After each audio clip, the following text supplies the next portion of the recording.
This is going to be one of those things that's kind of hard to talk about with YouTube. I don't want to totally get censored here. This is definitely kind of a sensitive topic. Essentially, this has to do with a video game that is, with its user-generated content, allegedly depicting minors in, inappropriate ways, which is not only creating some moral controversy, but according to one attorney, this could actually be illegal, both for the game hosting this content as well as gamers that are engaging with this content. So the company behind this game is NC Soft. You might have heard of them. They are a South Korean video game developer and publishing company. They are known for Guild Wars and then another MMORPG called Lineage. Am I dumb for not knowing what Lineage is? I don't think I've ever heard of that one. Okay, it looks like it's more popular in South Korea than the US, so maybe that's why I don't know about it. But yes, regardless, pretty big South Korean company. Well, they have got a game called Aeon 2, and I don't know if I'm saying that right, Aion. I think it's Aeon 2. So it looks like it just came out in South Korea and Taiwan last month in November. There is a Western release that is planned somewhere down the line, but this is another MMORPG, and basically they have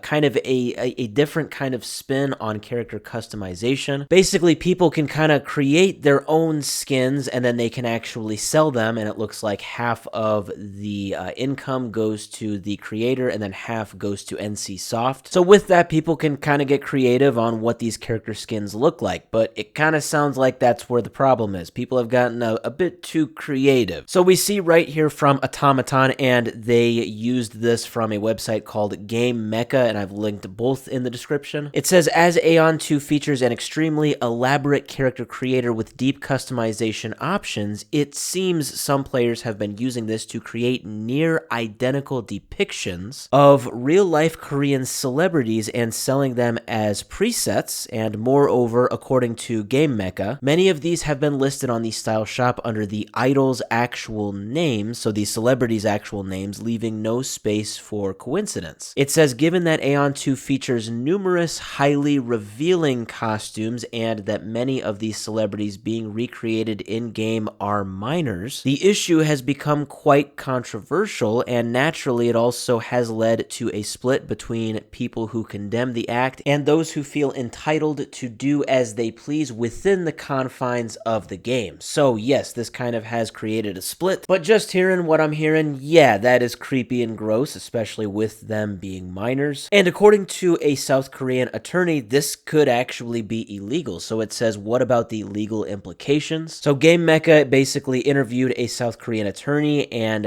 they offered their opinion on the situation. So it says, shortly put, the attorney considers that both players who engage in this behavior and NC Soft, who provides the environment for it, could potentially be held liable. And it does kind of go through with some of the interview, and I did look through some of the interview. It does say that, yes, obviously the interview was in Korean, so Korean to English, some stuff could get lost in translation, but the main takeaway is there. The game platform itself could apparently get in trouble for hosting this kind of content, and at the end of the day, I think this kind of comes down to the same thing, the same argument that maybe can be made for platforms like YouTube or even Facebook for hosting content that is illegal. I mean, there are people who maybe think that those websites should get taken down because there has at some point, been an illegal piece of content that has been uploaded, and that obviously by itself I disagree with, because YouTube and Facebook, while they have a bunch of monitors and stuff, they can't just catch everything right away, and I think they do a great job with catching things as they come. So in that regard, I think with NC Soft, it really kind of just depends on how they handle these things. If they take it down right away, especially with the stuff involving minors, then I don't think that,